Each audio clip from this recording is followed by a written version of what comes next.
Hello, just how do they do a hem on a t-shirt with this double row of stitching? If you need to shorten a t-shirt or something made from knitted jersey fabric, I'm going to show you how to do it. Hi, I'm Jane and this is the Artisan Stitch Studio. So first of all, you will need a twin needle. Twin needle looks like this, so just the same as a single needle, but there's two of them. Now when you buy a twin needle, they do come in lots of different varieties. So here I have a pack here. Now this is a ballpoint needle, so this is suitable for sewing knitted fabric. Now again, it's a ballpoint tip, not a universal tip. It may also say jersey. Ballpoint and jersey are the same thing. It is a size 80, so that's the size of the needle, suitable for the thickness of the fabric I'm using. And the 3mm refers to the distance between each needle. So here I have some more twin needles. I have a 2mm. Now these are all 80/12 size, but it's a 2mm, a 3mm,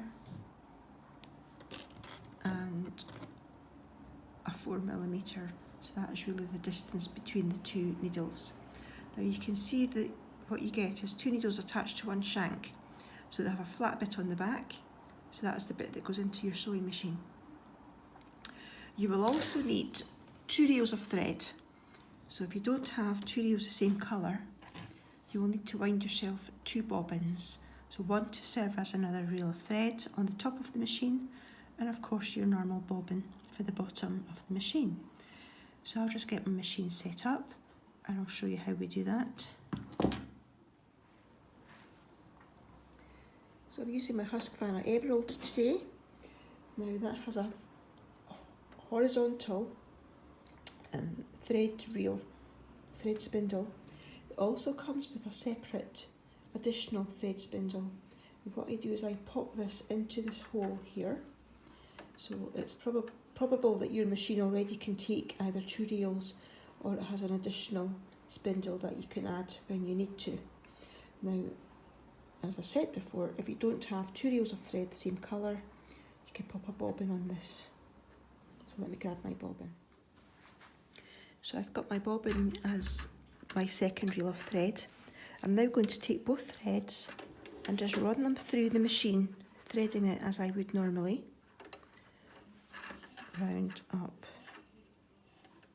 round the uptake lever. Now when I come to the top of the needle, I'll show you what happens to these 2 threads. So here are my 2 threads. Now we come to the thread guide at the top of the needle. Everyone has one of these. Now, normally I would put my thread in from the left and it would run right down the centre of my needle. When I have a twin needle in, however, you can see I've inserted my twin needle, just the same as one needle, just pops up there and tighten with a thumb screw. Now I have a separate thread guide here. There we go, so going from the right to the second thread, and that will hold both threads down in front of your needles.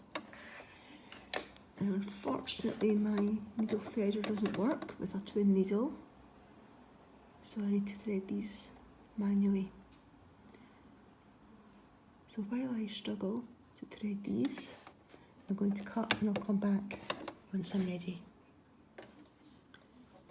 Right, needles are threaded.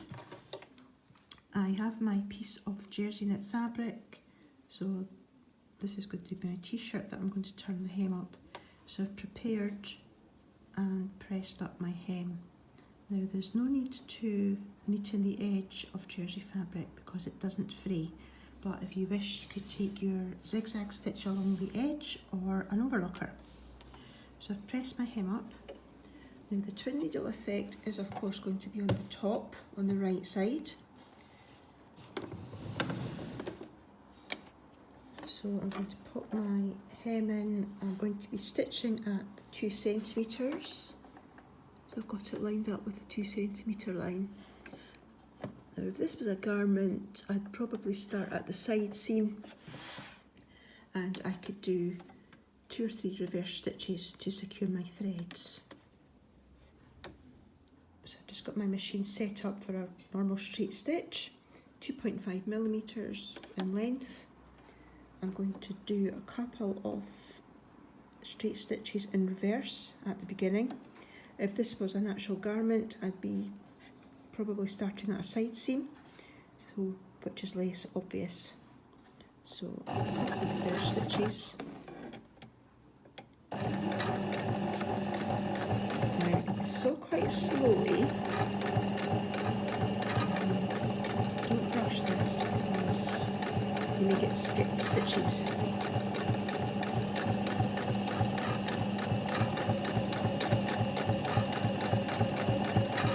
You do have to be careful not to stretch the fabric, because if you stretch the fabric you'll end up getting a very wavy hem.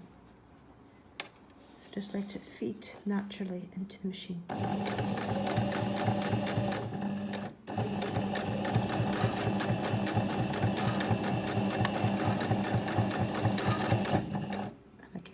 To the end, just some reverse stitches. Or again, if this was a garment, you'd be sewing in the round and you would meet your own starting point.